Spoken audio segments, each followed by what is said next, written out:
جس پر میں تشریح کرنے بیٹھ جاؤں تو یہ ابھی تو 1 گھنٹہ ہوا ہے، 3 گھنٹے 4 گھنٹے اور لگ جائیں گے، لہٰذا بس وہ کیا کہتے ہیں کہ محبت میں مدار چلتا ہے جی، باقی کاموں میں نہیں چلتا، مجھے آپ سے محبت ہے، پھر کبھی سے انشاءاللہ آپ کے ساتھ حضرت بلال کی تو یہ شان ہے، البدور الساخرہ فی احوال الآخرہ میں حضرت علامہ جلال الدین سیوطی فرماتے ہیں، احوال آخرت کے نام سے میرے اور حضرت قبلہ حضرت علامہ الیاس قادری صاحب کے استاد میرے اور ان کے استادوں نے یہ کتاب لکھی ہے،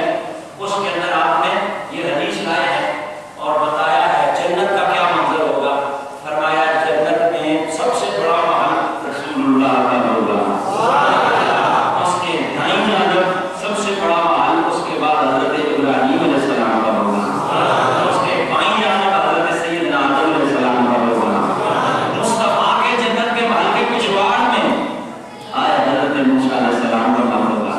رسول اللہ کے دائیں سیدھے طرف آگے لون کی طرف جس کی کوٹھی ہوگی جنت کا محل ہوگا، حضرت یار سیدنا صدیق اکبر میں ہوگے،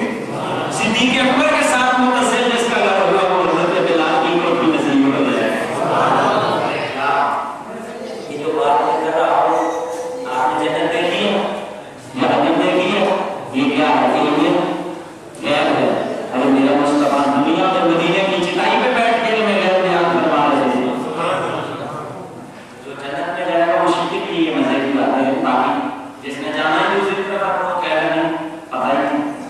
تو لہٰذا نہیں پتا تو ہمیں تیرا بھی نہیں پتا تم کدھر جائے گا، تو لہٰذا یہ تو بات ہے کہ حضرت بلال اب وہ اصل میں اس کو حاضر نہیں، پھر انشاءاللہ آپ کی آزان کا ٹائم ہو آپ دے دیجیے گا، جو کہتا ہوں آج رات 2:30 بجے پی ٹی وی نیشنل پر، صبح 10 بجے پی ٹی وی نیشنل پر انشاءاللہ میرا پروگرام آئے گا، آپ اس پروگرام کو سنا کیجیے گا، تو اس وقت تک کے لیے مجھے اجازت، میں تو یہیں بیٹھ کر ممبر پر بیٹھ کر بھی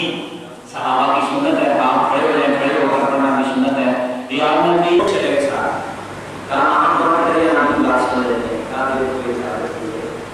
یہ ہم نے قریب بلایا ہے، آپ آ جاؤ، تو ذرا آپ کا تھوڑا دیکھ لیں گے، پتہ ہے مجھے کیا کروایا،